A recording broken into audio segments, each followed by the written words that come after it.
अजितदादा आताच भाजपाला सांगून टाका, आमचा वाटा आम्हाला मिळाला पाहिजे. छगन भुजबळ यांचं मोठं वक्तव्य. लोकसभा निवडणूक 2024चे निकाल अजून जाहीर झालेले नाहीत. याच दरम्यान छगन भुजबळ यांनी मोठं वक्तव्य केलंय. येत्या 4 जूनला लोकसभा निवडणुकीचे निकाल जाहीर होतील. त्याआधी त्यांनी पक्षप्रमुख अजित पवार यांच्यासमोर एक मुद्दा मांडलाय. आता यावर भाजपाची भूमिका काय हे पाहणं महत्त्वाचं ठरणार आहे. महाराष्ट्रात लोकसभा निवडणुकीसाठी सर्व 48 जागांवर मतदान पूर्ण झालंय. 5व्या टप्प्यात राज्यातील सर्व जागांवर मतदान संपलं, पण आता सर्व लक्ष 4 जूनच्या निवडणूक निकालाकडे लागले आहेत. लोकसभा निवडणुकीनंतर काही महिन्यातच महाराष्ट्रात विधानसभा निवडणुका आहेत.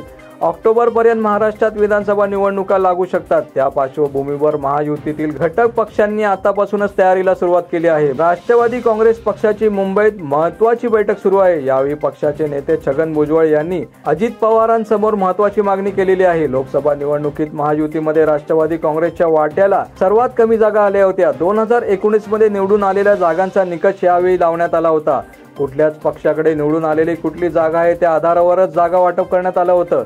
राष्ट्रवादी काँग्रेसच्या वाट्याला त्या आधारावर कमी जागा आल्या होत्या. म्हणूनच मुंबईत सुरू असलेल्या बैठकीत छगन भुजबळ यांनी अजित पवारांसमोर मोठी मागणी केली आहे. लोकसभेसारखी विधानसभेला जागा वाटपात खटपट होता कामा नये. छगन भुजबळ म्हणाले, आपण महायुतीमध्ये आलो तेव्हा त्यांनी 80-90 जागा देण्याचा शब्द दिलेला.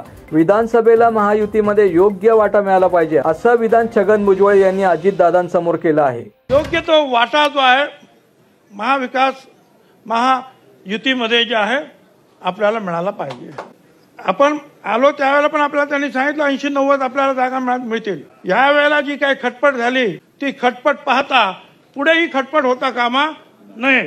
आम्हाला एवढ्या जागा मिळाल्या पाहिजेत हे त्यांना आपल्याला सांगावं लागेल. तेवढ्या मिळाल्या तर 50-60 निवडून येणार हो. आणि फक्त आता तुमच्या 50च आहे मग 50च गेलं त्याच्या काही गाड्याला म्हणजे आणखी खाली यायचं आपलं काम. तर तसं होताच कामा नये. त्यामुळे आता त्यांना सांगून टाका बाबा की हे आम्हाला आमचा वाटा जो आहे हा आम्हाला मिळाला पाहिजे.